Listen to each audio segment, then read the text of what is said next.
All right, so uh, you're interested in the Lindbergh kidnapping. Yeah. The crime of the century, it's called it. Mm-hmm. And, almost a century later, Right. people are still fascinated by it. Absolutely. I can definitely see why Yeah. it's got all the elements of a gripping mystery. It really does. Yeah. And it's more than just a kidnapping, It's a story about celebrity, media frenzy, Oh, yeah.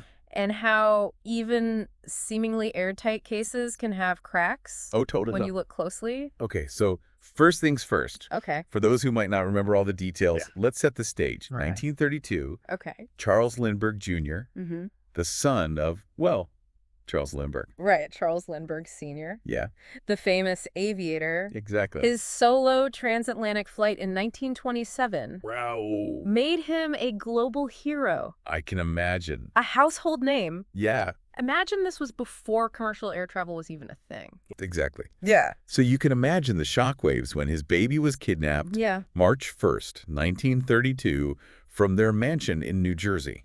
It was a huge, sprawling house. I bet. And the kidnapper managed to get to the second-floor nursery Really? using a homemade ladder. Okay, wait, homemade ladder? Yeah. Doesn't that seem a little odd Yeah. for such a high-profile crime? That's one of the many things that puzzled investigators from the start. I bet. The ladder, the ransom note, Yeah. full of grammatical errors, Oh, wow. demanding $50,000. Hmm. Some aspects seemed planned, others almost amateurish. Speaking of that ransom note, Yeah. as someone interested in this case, Mm-hmm. you've probably read about how the language used in the note has been analyzed over the years. Right. Fascinating stuff, right? Absolutely, some linguists believe. Yeah. The style and grammar suggests the writer may have been more comfortable with German than English, which of course later becomes significant. Okay, so the investigation is underway. Huge media attention the world is watching. Absolutely. What happens next? It was one of the largest investigations in American history at that time. Wow. Thousands of leads. Okay. But for months, nothing concrete. No. Then on May 12th, 1932, Okay. the worst possible news, Oh. the baby's body was found Oh, gosh. just a few miles from the Lindbergh estate. It's heartbreaking, isn't it? Truly tragic. Yeah. And the cause of death was determined to be a blow to the head, Oh. likely inflicted on the night of the kidnapping. So did they ever find the person responsible? Well, fast forward to September 1934. Okay. Over 2 years later, Wow. a marked ransom bill surfaces. Hmm. This leads investigators to a German immigrant carpenter named Bruno Richard Hauptmann. Ah. So they got their man case closed, right? Not quite. Things are never that simple, I figured. especially with a case like this. Yeah. While a large amount of the ransom money was found at Hauptmann's house, Okay. along with materials matching the ladder. Look, wait, didn't you say the ladder seemed kind of crude? Yeah. Would a skilled carpenter like Hauptmann really use that?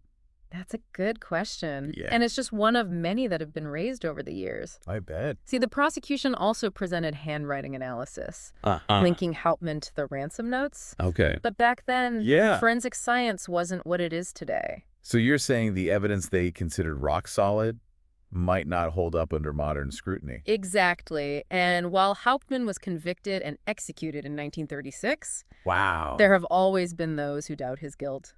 What? Okay, hold on. If not Hauptmann, then who? Right. This is where it gets really interesting, right? Yeah. Do the sources have any alternative suspects? They do. Really? And some of them might surprise you. Okay. But before we go there, Yeah. let's talk about the trial itself. Okay. It was dubbed the trial of the century for a reason. I can only imagine the media circus. Oh, yeah. So tell me, what was it about this trial that fueled so much public fascination? Well, the Lindbergh case had everything. Yeah? A tragic victim, Right. a global hero as the grieving father, Mm-hmm. and a seemingly ordinary man accused of a monstrous crime. Yeah. The trial itself lasted over a month.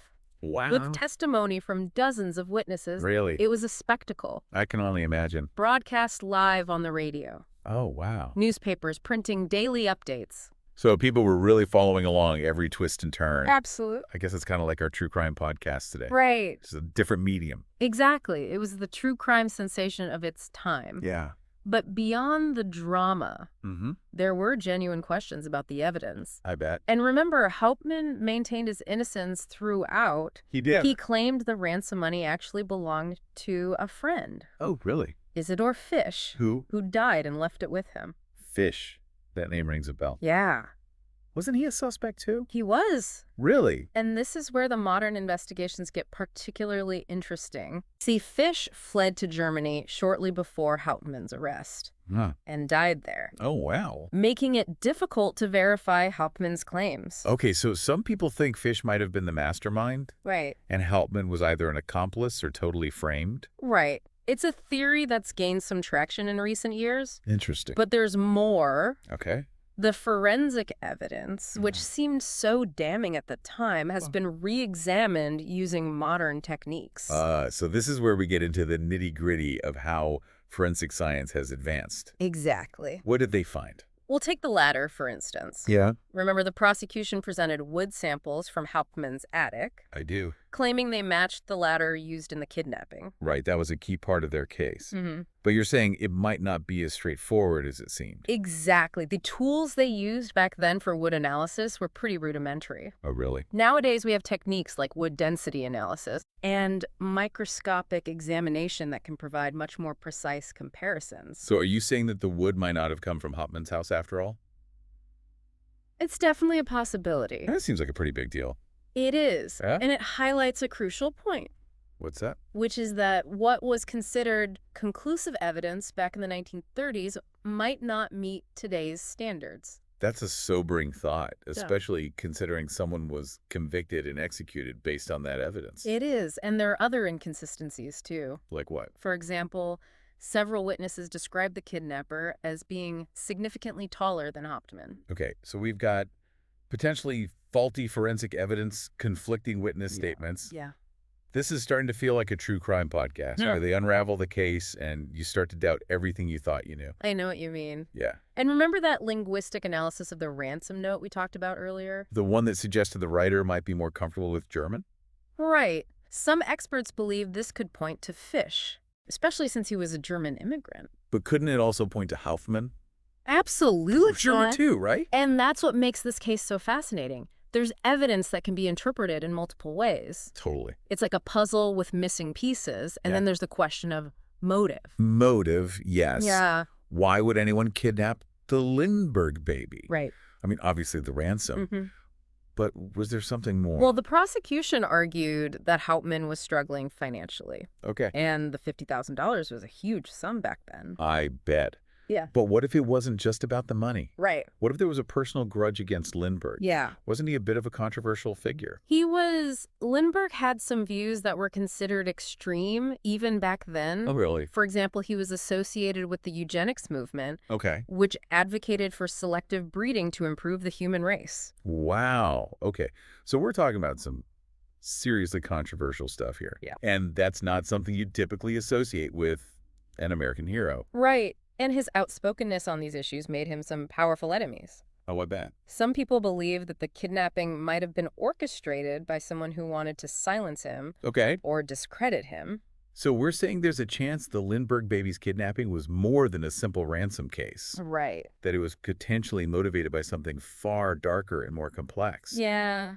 This is getting intense. It really is. Yeah. And it brings us back to that central question. Okay. If not Hauptmann, then who? Right. If we're going to challenge the official narrative, we need to explore other possibilities. Yeah. Who else had a motive? Right. What other evidence do we have to consider? Well, there's one more theory, and it's perhaps the most shocking of all. Okay. It involves Charles Lindbergh Jr. himself. Hold on. Are you serious? A grieving father? Yeah. Why would he be a suspect in his own son's kidnapping? Yeah, it's a fringe theory for sure. Right. But it stems from a few factors. Okay. Remember how we talked about Lindbergh's controversial views on eugenics? Mm-hmm. Well, some people believe he might have seen his son, Yeah. who reportedly had some developmental delays, Okay.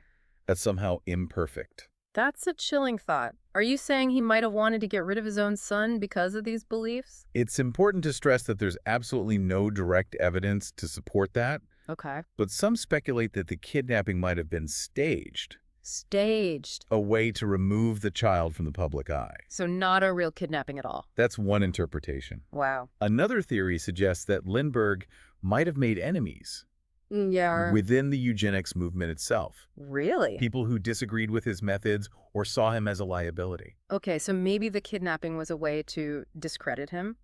damage his reputation. Exactly. Remember, this was a time of great social and political upheaval. Right. Lindbergh's fame and influence made him a target for all sorts of agendas. So we're talking about a case with multiple suspects, shaky evidence, and now even the possibility of a staged kidnapping or a plot by Lindbergh's own enemies. Yeah.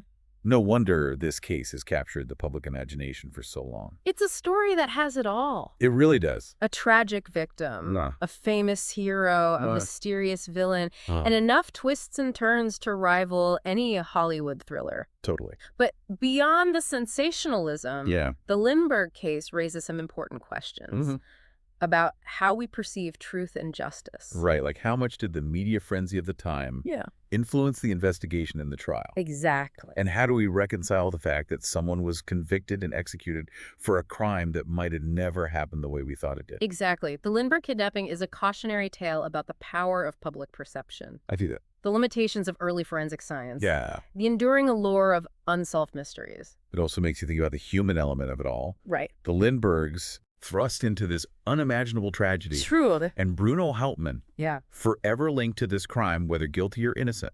It's a case that forces us to confront the uncomfortable possibility that we might never know the full truth. Yeah. And that sometimes the pursuit of justice can lead to unintended consequences. So where does this leave us Right. as someone trying to understand this historical event? I think the Lindbergh kidnapping teaches us the importance of critical thinking, Okay.